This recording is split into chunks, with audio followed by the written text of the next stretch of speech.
The Ophanim are considered one of the most enigmatic beings mentioned in the Bible. Throughout the Old Testament, around 108 angels are mentioned who play important roles in the narratives of Genesis, especially in the lives of Abraham and Jacob. But who are these mysterious beings known as the Ophanim? The term Ophanim, which comes from Hebrew, literally means wheels. In its singular, Ophan refers to wheels, a metaphor that appears several times in the Old Testament. This term can allude to common chariot or wagon wheels. The prophet Ezekiel, during the period of Nebuchadnezzar's conquest in 597 BC, is one of the figures who witnessed a vision that included the Ophanim. He was one of the 10,000 prisoners captured in Jerusalem and probably prophesied in Babylon, among the exiles, in the region of the settlement of Tabib, near the river Chebar. When Ezekiel had the vision, he was not in exile, but rather at a significant point in his spiritual journey, which began his prophetic mission. God revealed himself to him in a stunning way that, because of its complexity, is difficult to understand without considering the full context of divine revelation. Ezekiel's vision is one of the most challenging passages in the Old Testament to translate. The prophet relates that he was on the banks of the river Chebar in the 5th month of the 5th year of King Jehoiakim's exile when he had the vision. He describes how the heavens were opened and he saw divine visions.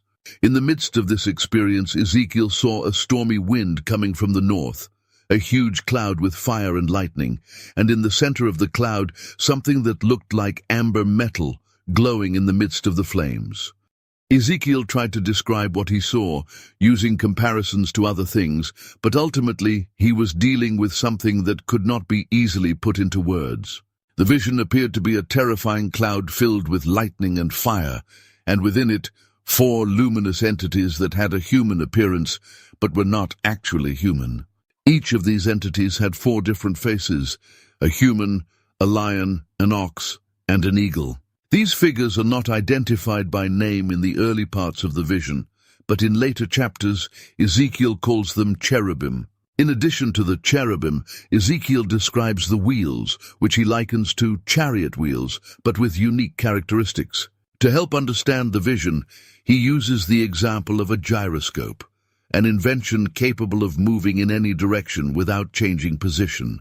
Ezekiel was trying to convey something that, in its essence, was indescribable. He reports that, as he observed the living creatures, he saw that next to each one was a wheel, with the same appearance in all 4 directions and with rims full of eyes. When the creatures moved, the wheels followed them, and when the creatures rose, the wheels rose as well, moving as the spirit in them desired.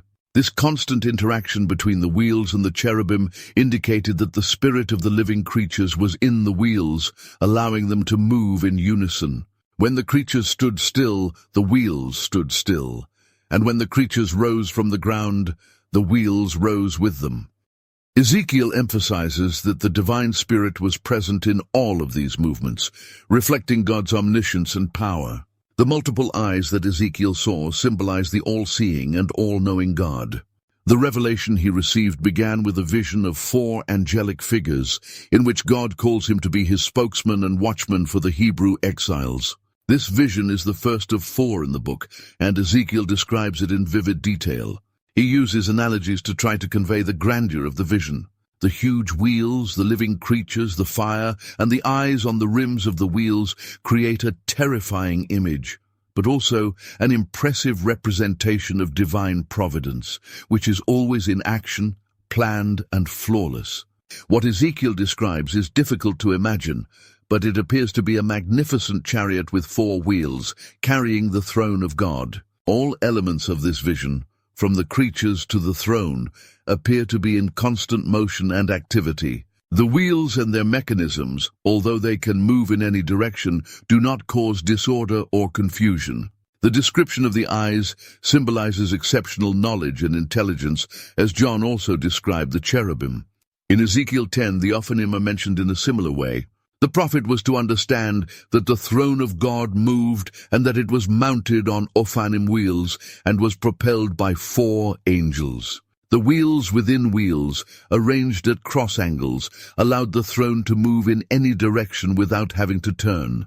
The Ophanim, Because of their uniqueness, supernatural power, and proximity to the throne of God, intrigued many, and were considered a separate class of angels by Jewish apocryphal writers, who included them in their angelic hierarchy alongside the seraphim and cherubim. It does not matter whether the Ophanim are angels or simply a divinely powered mechanism for multidimensional transportation. What really matters is the function of the Ophanim in displaying God's glory, both to Ezekiel and to the believers who would read his account and gain a renewed vision of divine majesty.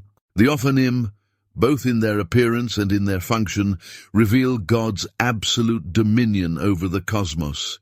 Just as God's Spirit guides the cherubim, so he dwells in the Ophanim, and the eyes that cover the wheels and the cherubim symbolize God's omniscience. He sees and knows everything. God gave Ezekiel unusual visions that led him to speak in extraordinary ways, such as when he saw hands and scrolls descending from heaven and reported 4 abominations in the temple: vines, eagles, lions, dry bones, and fire. Although these images were strange, they were powerful and memorable, reminding God's people of his holiness and power as Lord of all creation. The message was clear. Even though the people were in exile and the nation was about to be destroyed, God was still on the throne, able to deal with any situation. The second great vision is about the Bimot, a beast that God himself speaks of. In the book of Job, we see this great beast. It all begins with Job, a prosperous man who lived with his large family and numerous flocks. He was upright and blameless, always seeking to do what was right, with constant devotion to God. God commends Job's virtue to Satan, but Satan argues that Job was only righteous because God had blessed him with wealth. Satan challenges God, saying that Job would change and curse God if he were allowed to suffer. God then allows Satan to test this claim, but prevents him from taking Job's life. In a single day, Job receives 4 tragic pieces of news, each informing him that his flock, his servants, and his 10 children have been killed by thieves, natural disasters, or other misfortunes. In response to the pain, Job tears his clothes and shaves his head, but never stops praising God. Satan returns to heaven, and God gives him another opportunity to test Job's integrity. This time Job suffers from a severe rash that causes great discomfort. Job's wife tries to convince him to curse God and give up his life, but he resists and struggles to endure the pain. However, the ordeal brings Job to a breaking point, making him resentful, anxious, and terrified. He laments the injustice of seeing wicked people prosper while he and other righteous people suffer. Job longs to confront God and express his outrage, but he cannot physically meet him. After praying on 36 occasions, God decides to intervene and in the midst of a storm communicates with Job.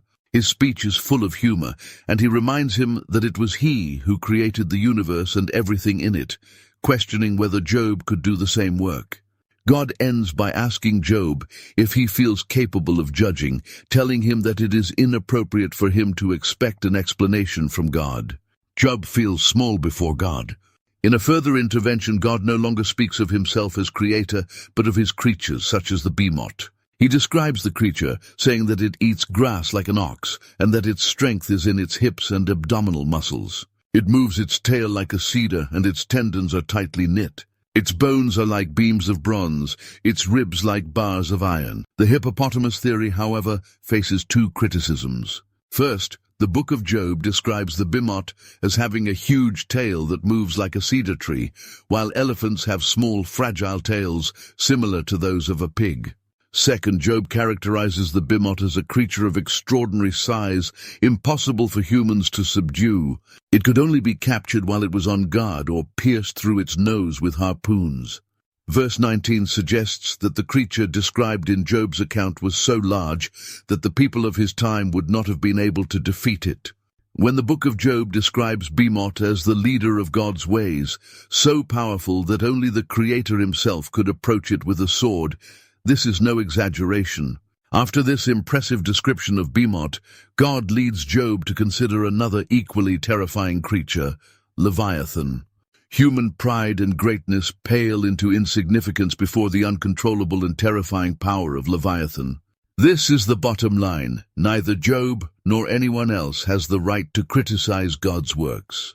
The one who created Leviathan is worthy of our reverence, admiration, and worship. Leviathan is a huge aquatic creature, described in the Bible as a fearsome beast with monstrous ferocity and great power. The Hebrew word for Leviathan has a root meaning coiled or twisted. In Isaiah 27:1, it is said that God, with his severe sword, will punish Leviathan, the fugitive serpent, and will kill the reptile of the sea. Whatever the nature of this creature, its strength and savagery were well known, although the people of the Old Testament knew it only by reputation, not by direct contact. In Psalm 104:25-26, God is praised as the creator of Leviathan's habitat, the vast sea where countless creatures, great and small, dwell. Their ships sail, and Leviathan was created to play. Only a great God could have created Leviathan and made a home large enough for it to play safely. What was the purpose of creating such a magnificent creature, and what lesson did God want to teach Job and all of us? The lesson was one of humility. God used the largest and first land mammal to break Job's self-sufficiency. He created this giant to humble those who, like Job, let vanity inflate their sense of greatness and importance. In Job 41, God provides more details about Leviathan as a real sea creature. In this chapter, God describes Leviathan, highlighting its size, strength, and ferocity. In Job 41:1-10, God asks if it is possible to catch Leviathan with a hook or to tie its tongue with a line. He challenges the idea that anyone could capture it, saying that Leviathan will not be easily subdued and that any attempt to subdue it will result in failure. He describes the creature as being so vast and powerful that no one would be able to stand against it. Leviathan is first mentioned in Job 3:8 in the context of Job cursing those who curse the day, just as sailors and fishermen curse the menacing creature known as Leviathan. Although Leviathan is generally considered a sea monster or mythical dragon that terrorize sailors and fishermen, in the context of Job 41, God does not appear to treat Leviathan as a mythical figure. There are several theories about the nature of Leviathan.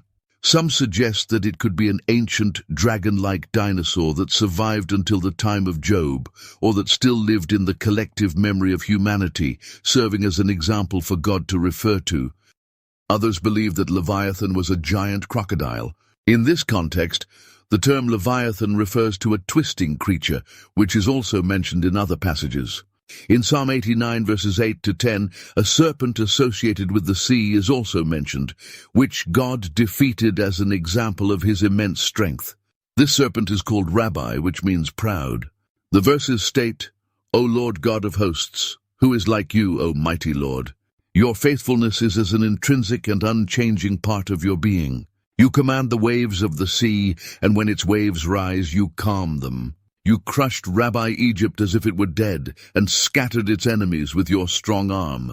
If mankind cannot master Leviathan, they should not expect to be able to master God."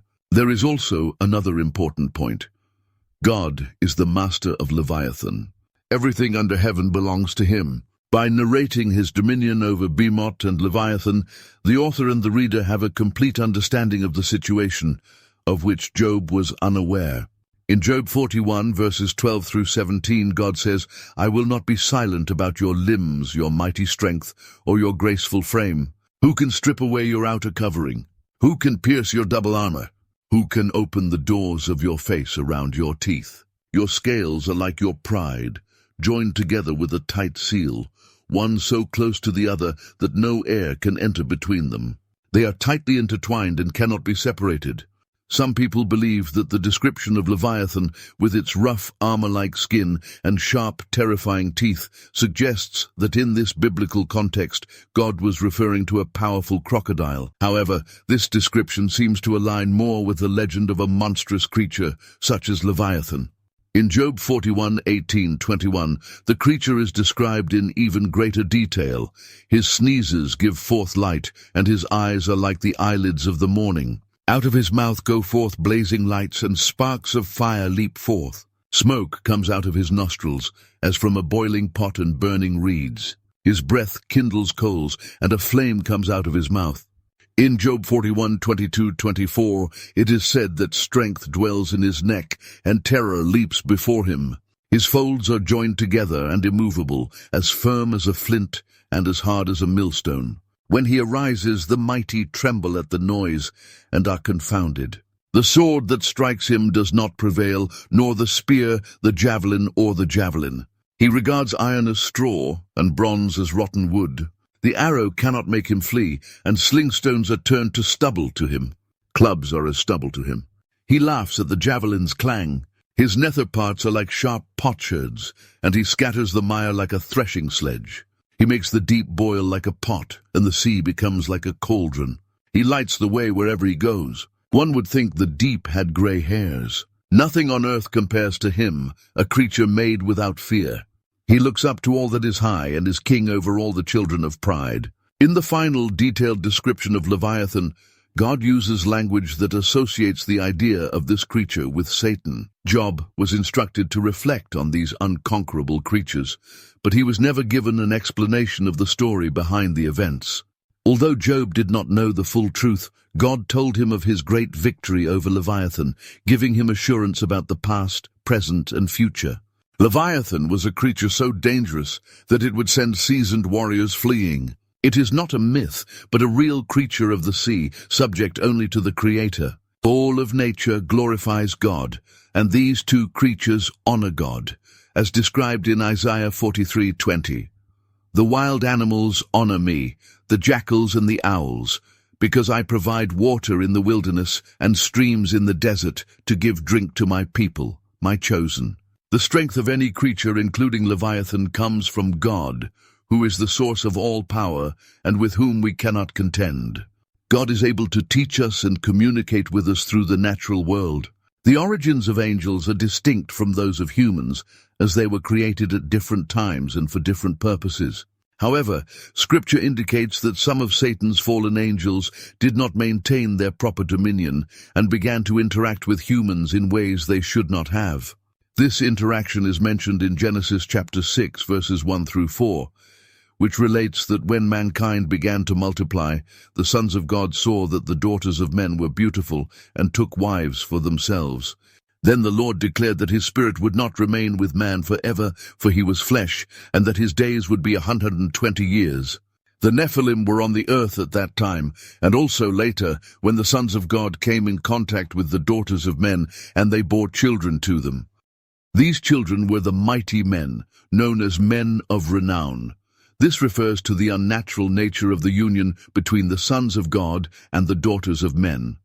There were also individuals of notable stature, both before and after the flood. Those who lived before the flood were known for their demonic lineage, and were referred to as the mighty and famous men of old. While there is no indication at first glance of angelic or demonic involvement, a passage in Job provides further insight. In Job chapter 38, verses 4-7, God asks, "Where were you when I laid the foundations of the earth? Tell me, if you have understanding, who determined its dimensions, or who stretched the measuring line across it? On what were its foundations sunk, or who laid its cornerstone, while the morning stars sang together and all the sons of God shouted for joy?" The morning stars are best understood as angels, and we know that mankind had not yet been created when God founded the earth. Thus, the reference to the sons of God refers to angels, which implies that the sons of God mentioned in Genesis 6 were also angels. The context suggests that the Nephilim were the product of this union between spirit beings and humans. The Nephilim, or fallen ones, described in Genesis 6 are mysterious figures, called mighty men of renown. The text does not explain how the Nephilim came to be, only that they were on earth in those days and also later when the sons of God intermarried with the daughters of men. Jude probably interprets Genesis 6 verses 1-4 as an account of intermarriage between spirit beings and humans. Jude 6 speaks of angels who did not maintain their position of authority and abandoned their proper habitation. God did not intend for humanity to remain in this state of rebellion indefinitely. This means that God's rejection had reached a point of no return, and he would not continue to have dealings with humans indefinitely. Eventually he would say no more.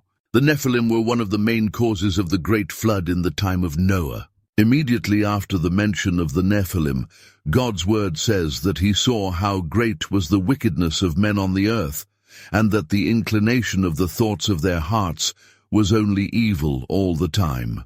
This caused great sorrow in the heart of God, who then decided to flood the entire earth, destroying everything except Noah, his family, and the animals in the ark. Everything else perished, including the Nephilim. But why did men become so violent? Was it because the godly line mixed with the wicked line, or was it partly due to the mixing with spiritual beings? It is argued that the latter option is the most plausible. After the flood, the Nephilim were still present. It seems that the fallen angels committed the same sin again, although on a much smaller scale than before the flood.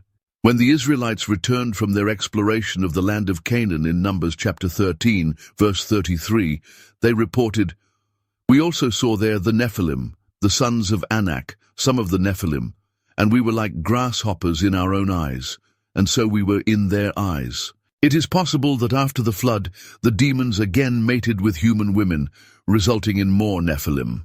It may also be that some characteristics of the Nephilim were passed down through the lineage of one of Noah's daughters-in-law. In any case, the Israelites exterminated these giants during their invasion of Canaan.